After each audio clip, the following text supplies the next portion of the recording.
Welcome to Right is Wrong with Brian and Tom. Here are Brian and Tom. I'm not sure which is which since I'm a robot. Enjoy! Fascism in progress. Hey, everything's going great in America now, folks. Folks, this has been the last 2 weeks. I feel like we turned a corner and we're heading down the right path. Things are looking up. Trump is becoming more reasonable. Oh, fuck. Wait a minute. No, that's not it. That's not right at all. We can finally enjoy America. Yay, America. That's not right at all. In fact, it's shittier than ever. Let's just do a quick mental health check because I feel like sometimes we just do this and we don't check in with each other and about things that are going on in the world. But how are you feeling about the political environment right now? The political environment, it's fucking toxic. And again, there's one thing wrong that we cannot escape, and that's the collection of lies that the other side tells. So until you break through those lies, like we shouldn't be protesting in Washington, D.C. We should be protesting in front of Fox affiliates because I got to tell you, until we break the cycle of lies, these people are never going to hear the truth. The truth will never break through. I actually am sort of not sure what the next steps are here because there are a lot of people that are out there on social media or doing this, a podcast, whatever their outlet is, and they're talking about what's going on. And then there's a whole chunk of people that aren't doing anything. And then there's the very small minority of people in government that are just fucking us over so aggressively. Yep. And I'm not sure what we're supposed to do. I mean, organizing a No Kings Day is great every couple of months. But first of all, I have a problem with No Kings. I hate that name. I think it doesn't mean anything to anybody anymore. But other than that, like we need to be out daily in mass. Yeah. And we need to have economic boycotts because that's the only thing that these people understand. Right. Until I've said this before, until unemployment hits a certain threshold, stock market crash, like a very severe recession, something has to happen. Otherwise, people don't really give a fuck because I'm still getting paid. All those things are about to happen. In fact, I'm just going to get my passport renewed and move down to Argentina to see where my tax dollars are going. I'm going to get some healthcare. I'm going to get some healthcare in Argentina. I don't know. People like Tommy Tuberville are just idiots. They have no idea what's going on. I'm almost not mad at them because it's built-in stupidity. Their default emotion, everything is stupid. But it's like people like Lisa Murkowski that know what's best and she's scared for her own life. But instead of doing the right thing for constituents and for America, she kicks the can down the road because she fears Trump's goons going after her. We can't rely on these people. We can't rely on these people anymore. We're past that point. We have to do it ourselves. We have to be proactive and get out there. And we say this every week. The Trump supporters, they stormed the Capitol. And obviously that worked out for them because Trump got reelected in 2024 and they all got pardoned. So that was like, if you were trying to gauge the success of that, I think they were pretty fucking successful. Yeah. And not only did they get pardoned, but they're asking for reparations now. Right. So my point being, we need our January 6th on the left because I'm not saying we need to storm something and we don't need to have a violent incident, but we have to do something big like January 6th, something that people talk about that changes the course, the trajectory of what's going on. That's a great idea. Now, the question is where? Because the problem with America, which this is a good thing and a bad thing, we're a very big country, which makes us harder to control, but it also makes us harder to centralize any sort of effort. To centralize. Yeah. Like it's not Hungary where everybody just goes to the Capitol and you can get there in a couple hour drive. Here, it's 6 hours to fly. You have to find hotel rooms. You have to have time off. No, you can't just go. Yeah, you can't just go on a whim. But I think you're right. It has to be some sort of economic boycott. I don't know. I don't know what form that would take though, because people are trying to earn a living and sell stuff. And I know I feel bad, like the mom and pop shops. Obviously, I don't feel bad like not going to Target or not going to Amazon, but something's gotta give. But the problem is, if Trump gets control of the Federal Reserve, he can start printing money. Yeah. With that Charlie Kirk face on it. Yeah. Yeah. Oh, Charlie. Hey, give me 10 Kirk bucks. By the way, I've been watching more Charlie Kirk videos. Why have you been doing that? Because I'm trying to figure out his appeal, and I think I've nailed it. And I think that didn't sound very modest. I think I've nailed it because, by the way, you're the first person to crack the code of why Charlie Kirk was yes, popular. Please break the this Kirk news code. for us. And it's code. not from my perspective. It's Kirk from code. it's from the perspective of MAGA.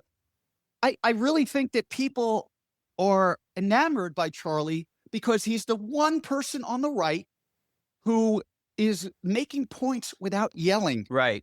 So which is weird because we need more yelling on our side and they need less yelling on their side. But I think that people are like, well, he's so calm and he's just talking to us like regular people. I think that the MAGA people are like, holy fuck. But Trump isn't yelling. I mean, Trump's doing the opposite of yelling. Like, he's so low energy now in his speeches that I feel like he's about to drop dead. Like, he doesn't, it's gotten now to the point where if you saw Trump's speech in front of the generals, I was like, what? Speak up, dude. Like, it was so low energy.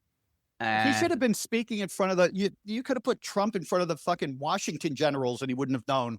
The team that plays the Harlem Globetrotters. Oh, yeah, I know they are. Yeah. Yeah, so that's what they should have done. This guy has never cared about another human being in his life. Right. Ever. I'm talking about not when he was 4 years old, not when he was 40. Like, and you can't, there's so many fucking clues.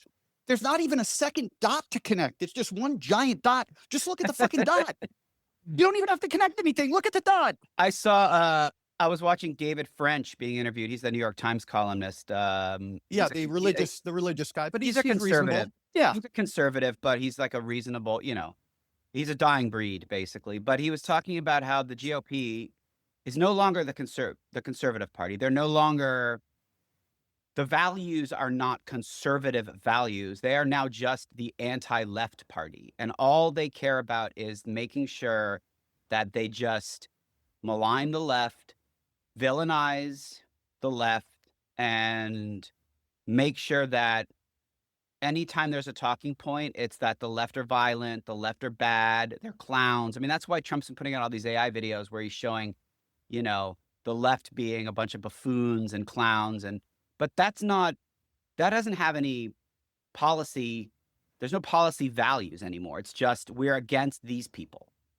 Exactly. It's the hate off. That's all it is. Yeah. It'd be like, these people would rather die than admit that a Democrat has a good idea.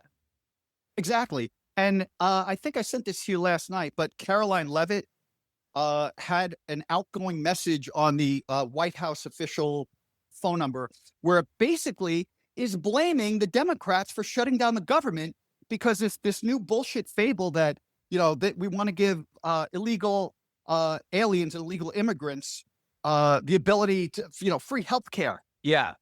And it's like, no, you can't. That's not how it works. You need a social security number. These people, not only do they pay $100 billion into our system, but they can't get the free health care that you're fucking lying about because they don't have social security numbers. But here's the thing. That's what I'm saying. They've now turned the Republican Party into an anti-left, anti-democratic. It's no longer, here are the policies or here's the agenda that we're trying to achieve, and the Democrats won't support it, so we're shutting down the government. Or here's what we want to achieve for the American people. Please help us achieve our goal. Now everything is just, the left did this. The left are clowns. I'm just trying to understand how we're supposed to combat this. You combat it with loud voices and with passion, and we're lacking that obviously there are some people. Jasmine Crockett is phenomenal. She's a rock star. Yeah. But she's not the leader of, Hakeem Jeffries and Chuck Schumer have the power in our party, and they're both milquetoast fucking losers. The people that are representing the left, like AOC, Jasmine Crockett, Bernie Sanders, it's very easy to paint these people as loons because anytime you kind of raise your voice or fight back, it's so easy to take those sound bites and make them seem crazy and unhinged. Yeah. It's like, it's almost a no-win situation because you can't speak out and get really angry without running the risk of them just taking that and turning it into see, the left are clowns, they're crazy. Yep. And so the message that the right has now, where Trump, and it's a brilliant strategy, is like putting out this social media post where he's the Grim Reaper and Don't Fear the Reaper's playing. That's such a smart way to go, because it's so dark and bad and evil that they're literally embracing the evil. They're like saying, yes, we're evil. We love that we're evil. Well, You know embrace what I mean? embrace the evil would be a great shirt for them to all wear, because that's But really the all it left, is. we have to be like, yes, we are fucking revolutionaries. This episode is brought to you by military coups. When your city is being threatened by armed troops and Congress is useless, why not try a military coup? It's like January 6th, but with actual patriots. Military coups. Order one today. I'm sure you heard about the 300 people that repelled off of a helicopter onto the roof of a Chicago apartment building, right? Oh, I think I heard about that. Like the ICE came in with helicopters. I don't even know if it was ICE or if it was the military. I don't know what, but anyway, they arrested all these people. They took children outside naked in zip ties, and they did all this stuff. They released some of the people later who were American citizens. I mean, there's no excuse for this fucking bullshit anyway. And then the right is like, well, they let them go. They let most of them go. Yeah. As if all that other fucking trauma. Can you imagine Yeah, being exactly. a 6-year-old kid? We were just kidding. Yeah. Yeah. So why isn't there a press conference with a bunch of Democrats? There should be a press conference every week. Yeah, like where they go like, hey, everybody. Hey, I hope you're having a great Thursday. Just wanted to let you know that they're zip tying kids. And, like just I don't know, some sort of, it just feels like I read about these things in the news, and then they move It's on not to the enough. next thing. They just move on to the next thing. There has to be a big press conference every day Yeah. where, and if Fox isn't going to cover it, which they won't, maybe they'll use a snippet, or at least have somebody like Ted Cruz come on and just bitch about it. But you have to get yourself out there. It has to be the resistance. It can't just be Democrats. It has to be the resistance. It has to be an actual, like, when the Nazis were taking over Germany, a resistance started, and that led to World War II. There was a backlash. Like, we have to have some organized resistance that's not just a bunch of random groups. Right now, the government is shut down. And by the way, I filed my taxes on March 15th, which, as you know, is a month before they're due. You're like the only person who's like, you should start doing your 2025s now. So it's October now. Still no federal refund. You haven't gotten your refund yet? No. There's nobody that answers the phones there anymore. They've No, cut it's all everything. just a dysfunctional mess. I mean, Yeah.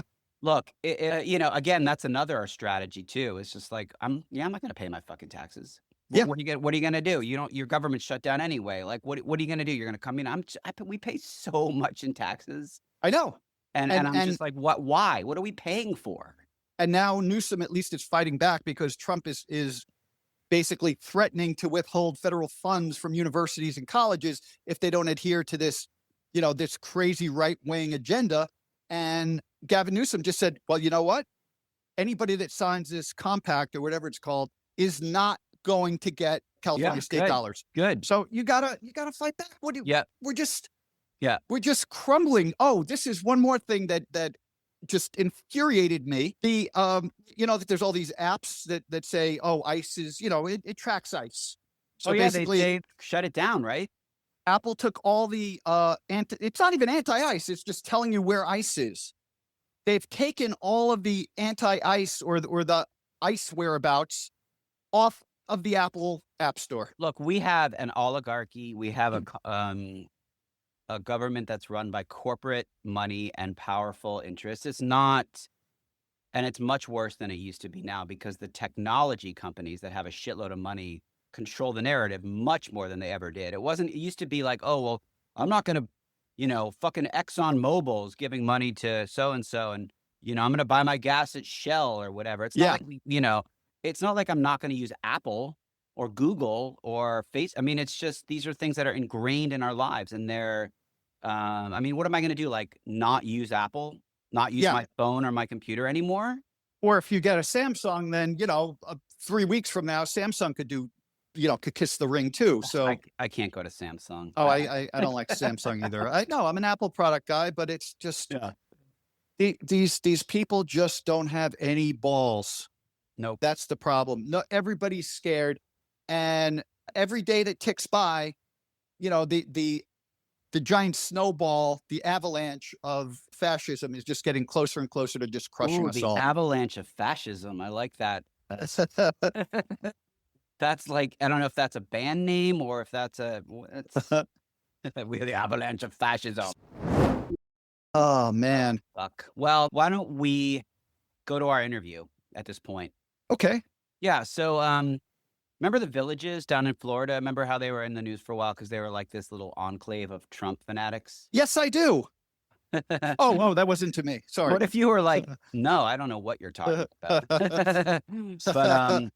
But yeah, so the villages was that Florida group of communities that was notoriously pro-Trump, and but there are some people that live in the villages that are not pro-Trump, and we are lucky enough to be able to interview someone who lives down there. We're here with Bruce, who lives in the villages in Florida, the famous Trump villages. And the first question is, what year did you move down there? 2017. You moved down there right after Trump started, so you've been in the villages basically for the entirety of Trump's quote unquote political career for most of it. Yeah, you had to remind me. Yeah, and we lived in the New York area. We lived in Brooklyn and then Long Island, so we knew all about Trump because Yeah. he's a New Yorker. The thing is, back then he wasn't dangerous. He was just, he was annoying. He was stupid. He said these horrible things like on 9/11, but he wasn't dangerous. Yeah. I think he was dangerous. We just didn't, not the giant scope of danger that he's put the whole world in peril Anyone now. who's dangerous is always dangerous. It's just unless you give them power, the danger doesn't really matter. So he was just kind of a megalomaniac, narcissistic playboy, goofball, doofus idiot. And then he turned into all of those things, but with power. So kind of, Right. that's when things got dicey. He didn't have superpowers then. He does now. So you've been there for approximately 8 years. Right. What changes have you seen, especially since his second reign of terror took over in January? What changes? Are people dropping out of the Trump club there, or are people digging their heels in? What's the reaction down at the villages? There's definitely less of a Trump buzz. After January 6th, 2021, it seemed like there were many fewer Trump flags and Trump signs. And even people who were vocal about their support of Trump, I think some of them were embarrassed. Some of them may have actually stopped supporting him. There's less of he's less visible. His presence is, again, the signs and everything else. So it has diminished, but the problem still is at the voting gate. He won big time in our county, where I'm in a place called Sumter County. That's where the village is in multiple counties, but I'm in Sumter County, and he won big there. And of course, the state, he won it handily, even though there were rumors that he might not win Florida. I never believed them. So, well, yeah, I mean, it's one thing to be embarrassed and realize that your support of Trump is kind of reflects badly on you as a person. And then, it's another thing to go into the voting booth and vote for a Democrat, especially a Black woman. I feel like that was probably a bridge too far for a lot of people, that even though they were embarrassed by Trump, that wouldn't stop them from supporting him. Exactly. And I think there are a lot of people in limbo here because they really have learned to not like Trump, but they wouldn't dare ever vote for any Democrat, much less a Black woman. Right. You basically vote for something they loathe in order to prevent themselves from voting for a Democrat just for the sole reason that they're a Democrat. Yeah, that's part of the dumbing down of America. Yeah. And America is very tribal, so that's the other problem. Yes. Now, Bruce, has anything gotten to? I'm not saying fisticuffs, but have you? Bruce has kicked a lot of ass. I didn't know my reputation stretched that far. Have you seen confrontations or been amongst or been involved in confrontations since January. The only thing I can think of is that I attended a couple of rallies, the No Kings type of rallies, which for the villages is pretty good, pretty darn good. And no, nothing like what you described, but I remember cars driving by, some very few that would yell at us Yeah. because we're against Trump. And but that's about it. Or It's- maybe Yeah, they were well, just I've- speaking. Maybe they weren't yelling. Maybe they were just talking really loud because they didn't know if everybody had their hearing aids in. that's So- true. They so know we don't all know if about they're- me, huh? Yeah. So, are you like so? But you lived there during the first term too. Do neighbors get along, or is like politics ruined relationships? That's a great question. So I have two answers for that. One is that I remember during his first term when we would come across a couple that were Democrats, it was like, discovering gold or something like that. Because we, oh my God, you're a Democrat. Oh my God, I'll never forget. We were at a dinner not long after we came here with friends who attracted us here, who turned out to be MAGA, and we don't Oh. associate with them anymore.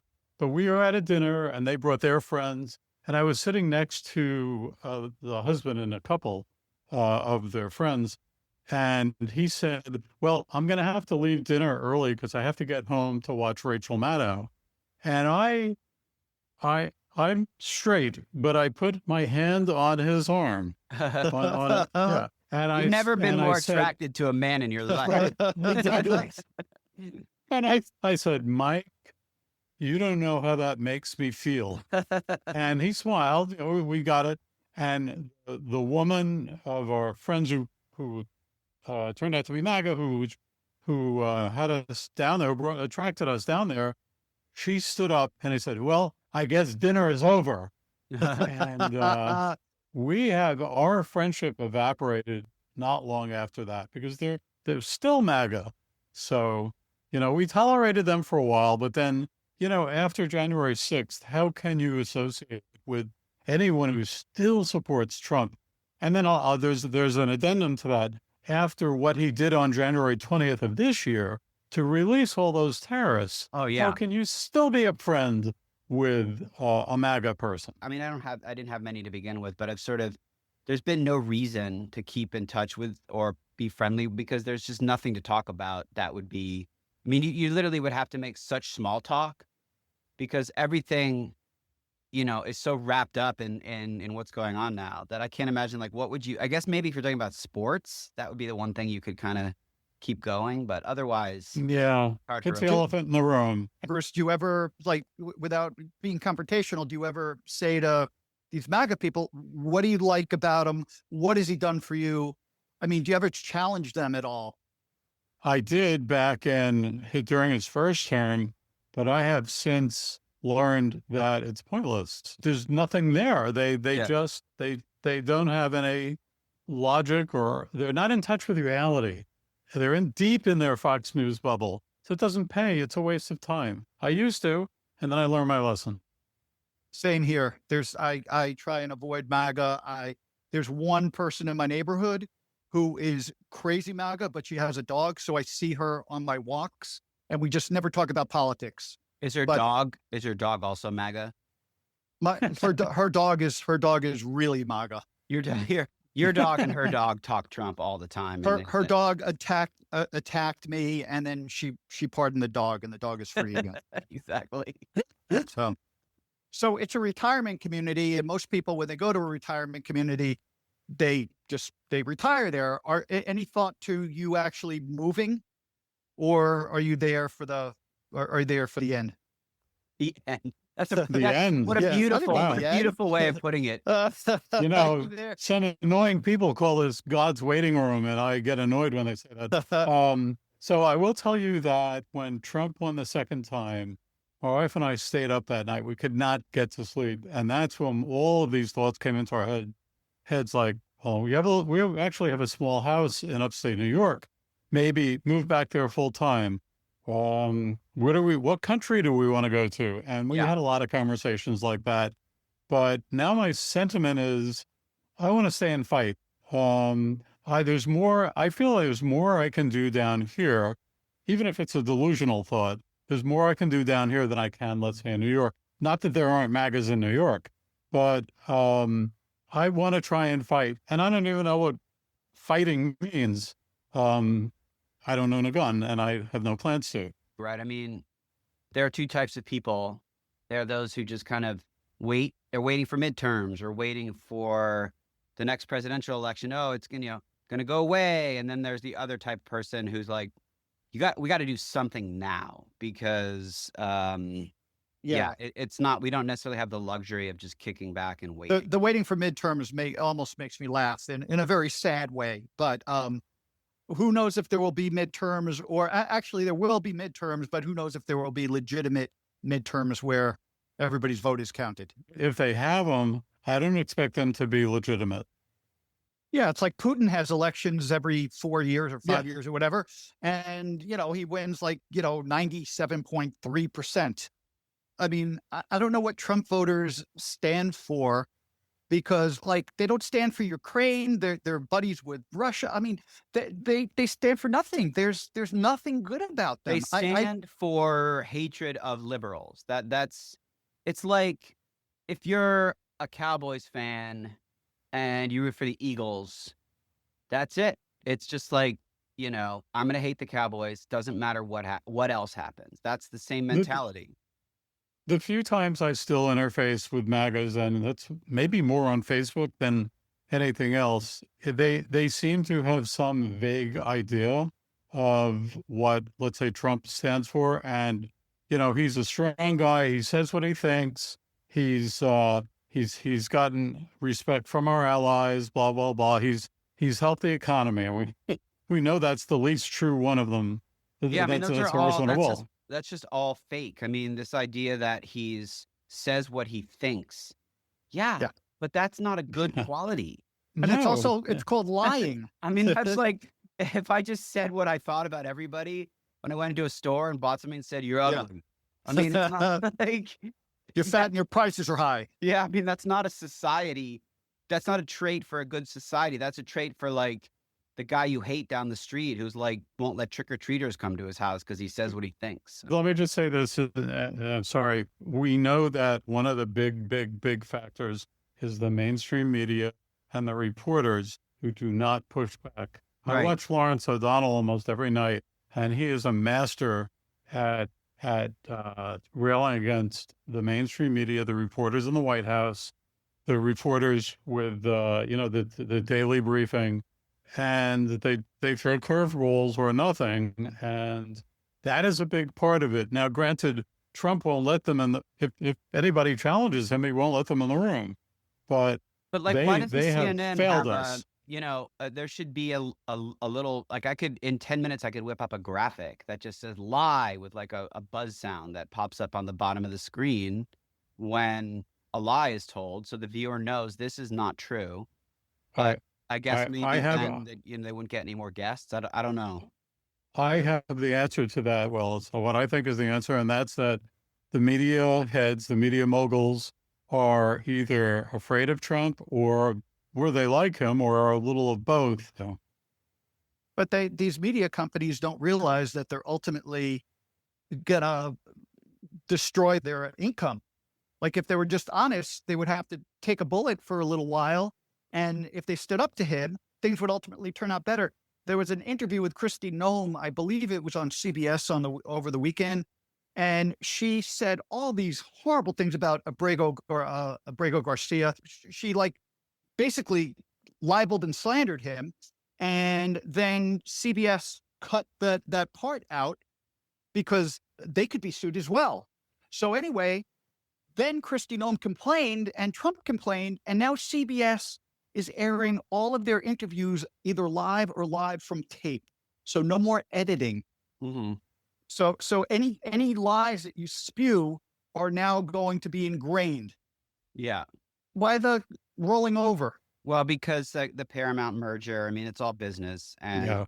Well, I guess we'll continue to do our various fighting from our various locations. Hopefully, you'll see more and more people coming out to those rallies. Yeah, and I got to thank you guys, even though the subject matter was bleak at times. This was a lot of fun and helps me get some stuff off my chest. So I appreciate it. Of course. Thank you so Yeah. much, Bruce. Great. All the best, guys. I wonder what the tariff is on a Trump flag. Oh, it depends on where it's made. Yeah. Yeah. I just got wallpaper and I had to pay $192 because it came from France. For what? Ball For, paper? for no wallpaper. That would be weird. What's ball? Some sort of, like, Wallpaper. well, I thought you said spot, like some sort of scrotal. No. Oh, man. Wallpaper. Yeah. When Yeah. I cover my balls just in case to keep it away from disease. That's actually not a bad Shark Tank product. We're here asking for 10% for ball paper. Wallpaper. Cover any balls. Yeah. Medium. Of course, I'd order the large. No sharp corners. Yeah.